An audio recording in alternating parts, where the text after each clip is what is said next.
États-Unis novembre kalo tile 5 jamana kunti kalata ye jɔrɔ ni degun lase mɔgɔ caman ma jamana kɔnɔ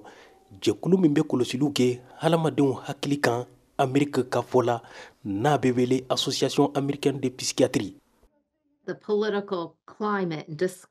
Politiki barow kɛcogo kalataw kan a ka di nga a ye kɛlɛ ni farali nati mɔgɔw ni ɲɔgɔn cɛ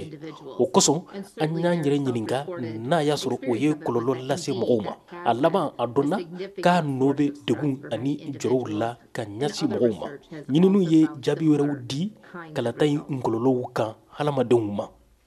Politiki degun ni jɔrɔ bɛ kɔlɔlɔ caman lase hadamadenw ka balo taabolo la Kevin Smith ka fɔ la politikitɔnbaga do kalanfa dɔ fana sanfɛ kalanso Nebraska Lincoln la.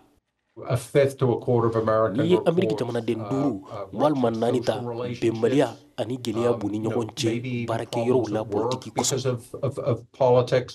Kevin Smith ka ɲininiw y'a jira ko sifinw fanga sina kokoroma dɔnbagaw ani minnu cɛsirilen do politiki la kalata in degun ni jɔrɔ in kɔlɔlɔ b'olu de kan kosɛbɛ. An bɛ degun ni jɔrɔ in kɛnɛyako fɛɛrɛw dɔn. A ɲuman ye min ye o de ye an kana politikow jatemina dɔrɔn a bɛ se ka kɛ fana a ka ɲi mɔgɔw kɛnɛyako ma nka a man ɲi kɛrɛnkɛrɛnnenya la jamanadenw ka hakili kɛnɛyako ma.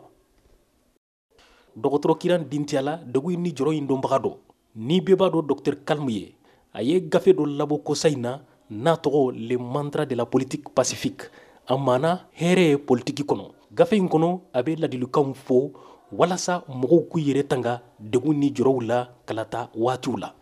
Elections come and go. Politicians come. Kalataw bɛna ka taa politiki kɛbagaw bɛna ka taa jamanadenw ka siniɲɛsigi bɛ yɛlɛma ka damina 10 fo mɔgɔ 30 ma 100 sarada nka a fanba la u ka siniɲɛsigi ani u ka hɛrɛ bɛ bɔ u bɛ min kɛ dɔn o dɔn.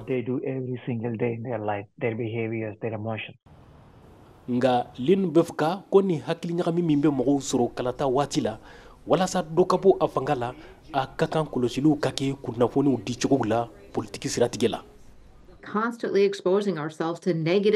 Tuma caman kunnafoniw bɛ di kalataw kan jaw ni kumakanw dɔ ninnu nafa t'u la o b'a to an bɛ degun ka jɔrɔ tiɲɛ dɔ kɔlɔsiliw bɛ kɛ kunnafoniw kan nka an bɛ min ɲini kunnafoniw ka di fɛn minnu nafa ka bon a kɛra kalataw ka kow ye sigidaw ka kow walima gɛlɛya min bɛ u yɛrɛ dusukun na.